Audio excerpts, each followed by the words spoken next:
Yeehaw, soldiers, this is your boy Damien, stage content video, and this is What If Deku Had Orb Part 3. Yep. I haven't updated this What If in a very long time. So when was the last time I uploaded? I don't know, it was like a couple weeks ago, I think. But you know, this is again a very popular series. The part 1 and part 2 have gotten a decent amount of views, and I realized I really like this series, and I haven't updated in a while. So, and of course, you guys voted in the poll down below that you wanted to see this What If on Saturdays. So instead of the Woodstyle Deku. So yeah, let's get right into this What If. So it's the day of the UA exam. Deku is walking to the UA entrance and stuff, and getting ready for that entrance exam. He's at this point in time, unlike in canon, he's worked on stuff like well, actually, if you want to see that, go to part 2 down below where I explain all the train stuff and all the details there. But basically, if you want a summary of it, he has full cow at the moment, and of course he has orb manipulation, similar stuff to grasp on. And if you guys don't know what orb manipulation is, I recommend going to part 0, but it's based off of Lucario's abilities from Pokemon, so you know, that's pretty lit, I guess. But he walks up to the entrance exam, he sees Bakugo, they both give each other a bit of a stare. They have like this intensive glare, like a rival glare, and something that has a bit of hatred towards each other, because these two do not like each other that much, not at all. It's because of the fact that, well, Deku disagrees with how Bakugo approaches people with lesser quirks than him, and Bakugo just doesn't like Deku because he doesn't like the way he approaches his lifestyle.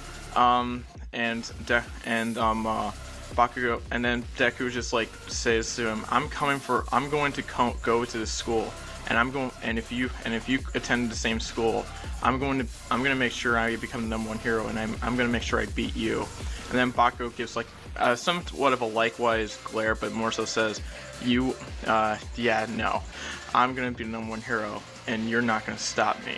And it's just like this intensive glare that just like stares back and forth between each other, and you know, it's just like it's like this one moment for like it feels like hours, but it's just like a couple seconds.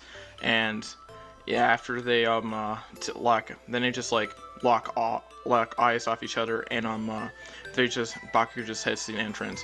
And of course Deku heads out, but he then almost trips, and he realizes it, and oh boy, he's gonna hit the pavement. But then of course Ochako saves the day, and then Deku is introduced to Ochako Uraraka. Hello, or in his mind at this moment in time, a brown-haired girl, a very cute brown-haired girl. And then Deku says, "Oh, thank you," as he blushed a little bit. And then Ochako says, "It's bad luck to trip on the first day, or before a big event." Whatever she was trying to say, it was like, yeah, it was bad luck to trip on the before a big event. And well, the UA entrance exam is a big event, so you know, Deku then introduces himself. He's not in this one. Deku's more controlled around himself, around girls. He's not going to be nervous this time because he's got a lot more confidence in himself. But of course, as a teenager, he's probably going to have that little bit of nervousness around him, because when he meets a cute girl, because like, you know, it's logical, right? But Deku just like introduces himself. So that's your quirk, and he asks after introducing himself, and Ochako doing the same. And then Ochako says, yeah, I can just make people float. Of course, if I use the quirk too long, I kind of throw up. And then Deku says, oh, okay. And then Ochako says, what's your quirk? Mine's more of like something like this. And then he just shows an ore spear, and Ochako's like, whoa, that looks cool, and like she's in awe. It's called orb manipulation. I can like make spears. I can like sense other beings around me if I turn on my turn on my orb manipulation. And then like, so you could sense me from a mile away? Yeah, but I'm not using it at the moment. But once we get to the practical exam, I will use it. And Shag's like, wow, your quirk is really amazing. And of course, Deku's going to leave one for all because, well, that's logical. But Deku says, you have a pretty strong quirk, and Ochako kind of blushes because Deku is at this point pretty cute because he's a lot more built than in canon. And so Ochako will say at this point in time, "You really think so?" And Deku says, "Yep." And they just have a little bit of a moment between each other, like a little bit of some awkward silence, and them just like kind of blushing at each other.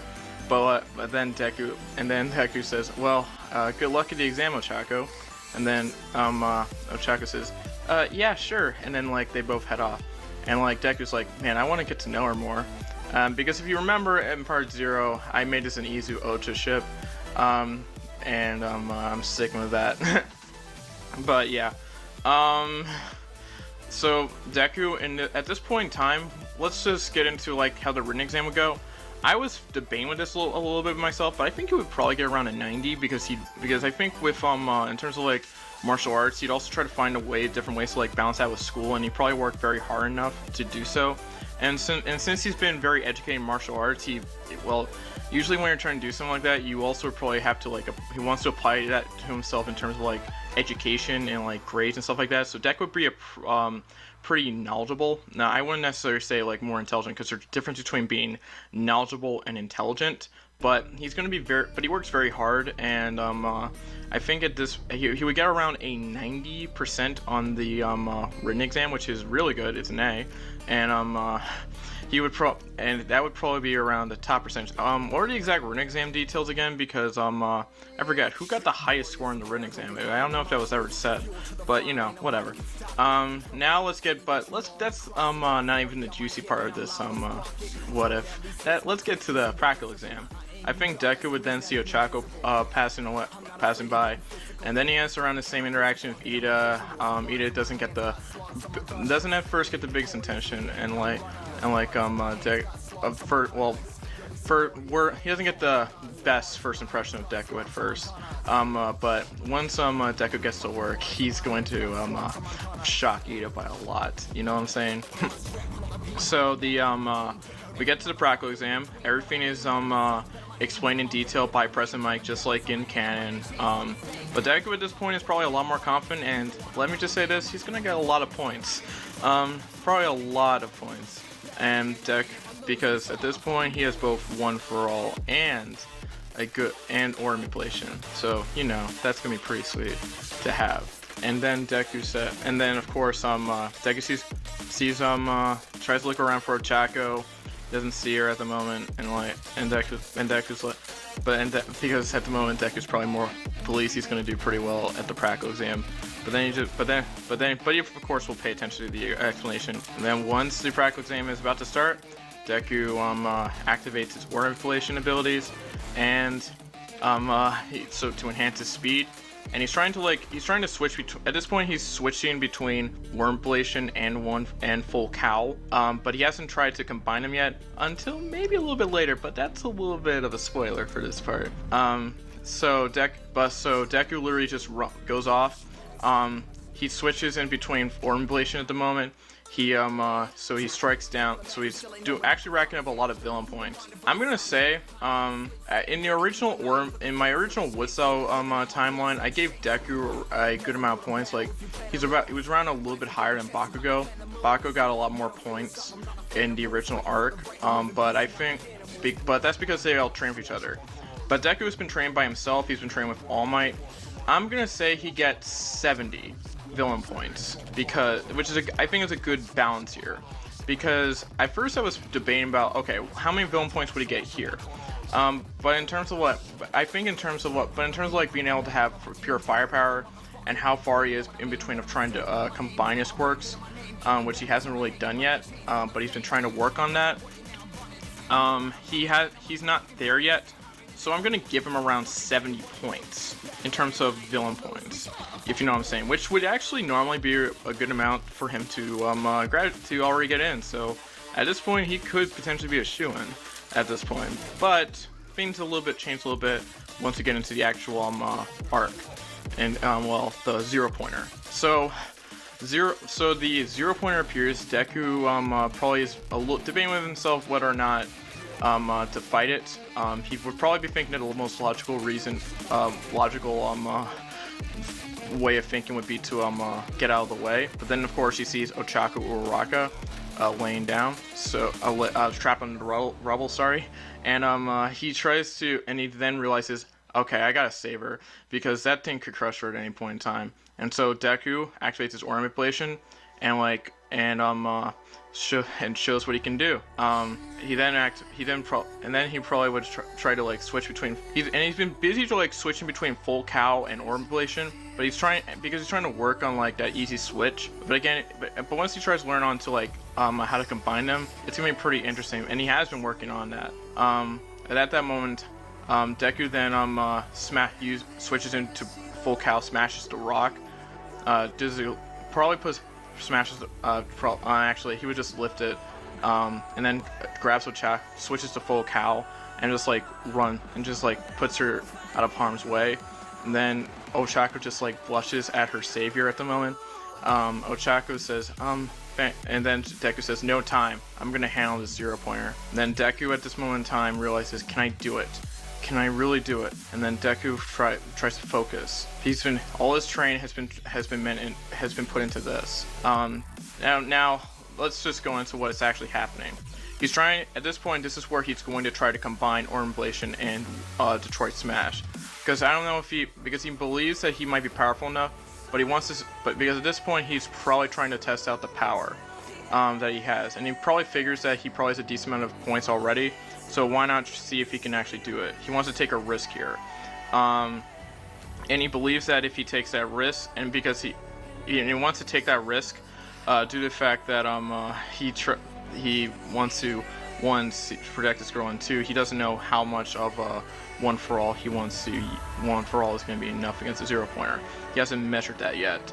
But so at this point in time, Deku just puts an Aura Manipulation on first. Then he puts on full cow, and he feels it. He feels a bit of a drain on him, but Deku just holds on as he sees the 0-pointer approaching him. Deku then unleashes his own signature attack.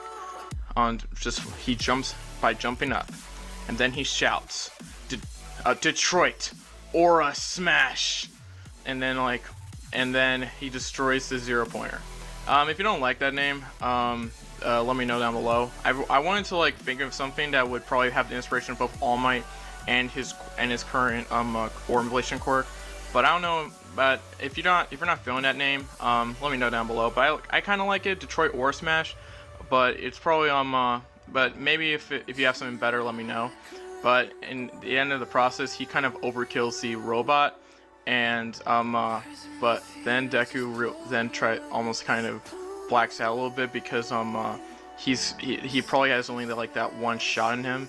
But then Ochaku just comes out and saves the day, and then Deku then like really kind of opens his eyes a little bit and sees Ochaku saved him from falling, and then Ochaku says thank you, and then Ochaku kind of says, I guess I had to owe you the favor, and then Deku says, I guess, and after the entire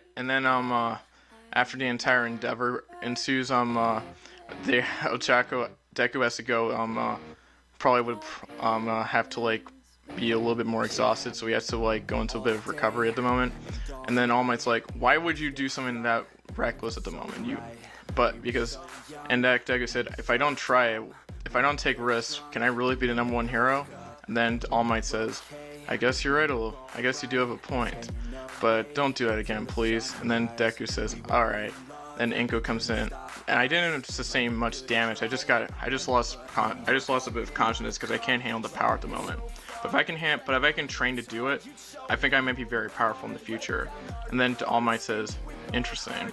And then All Might thinks to himself, he could really be my next successor. I was right to choose him at the end of the day. And then of course Inko comes in. She's probably hoping at this point in time, like, and then like Deku goes home, waits for his acceptance letter, and then Ochaku at this moment, and then we have around a similar moment in the canon in the anime where once they get to the acceptance letter, Ochako would probably be convinced that she does owe him more because he one saved her from the rubble and two destroyed a 0-pointer. So we have a similar moment where she wants to give up some of her points.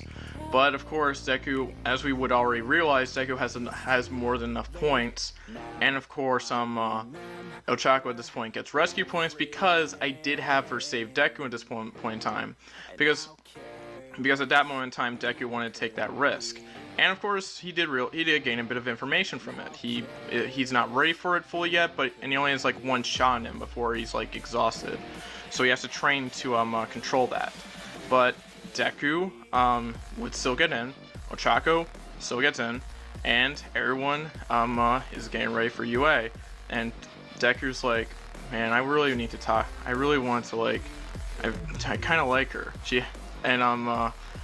Because she really thinks he's cute. She's pretty cute. And Deku hasn't really been in that full-fledged relationship because he's been busy with he's been busy trying to train, probably work out a lot and probably focus on school, but he's never really had enough time for some like downtime, for like get into actual full-fledged relationships. So Deku's probably at this point thinking to himself, man, could I actually get into a full-fledged relationship in UA?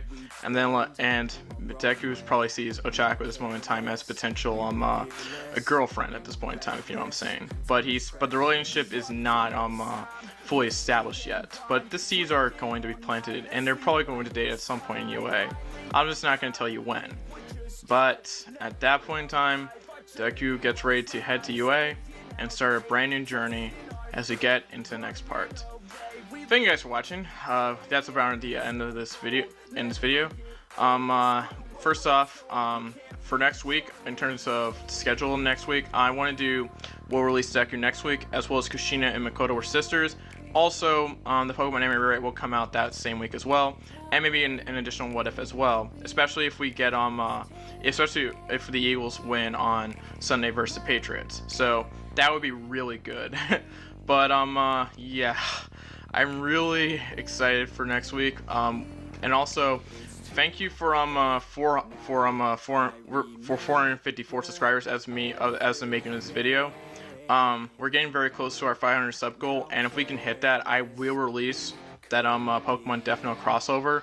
It's the sub goal reward I've been talking about for a long time, and I really am excited to release that eventually. And I really want to thank you guys for the support you've been giving me recently, especially on my Kakashi What If, the Gamma What If, and the What If Ichigo had the Sharingan What If, because those are some of my favorite What Ifs right now. Well, I love all my What Ifs, but those are some of my favorites at the moment. And I really am, and especially the Ichigo one, because I really want it, because this could really encourage people to watch Bleach again or read it, because especially since we haven't had the War Arc anime yet, you know what I'm saying. But yeah, social media links in the description down below. Make sure to like, comment, subscribe, turn on notifications, share the video. This has been your boy Anime Sage, signing out. YEEHAW.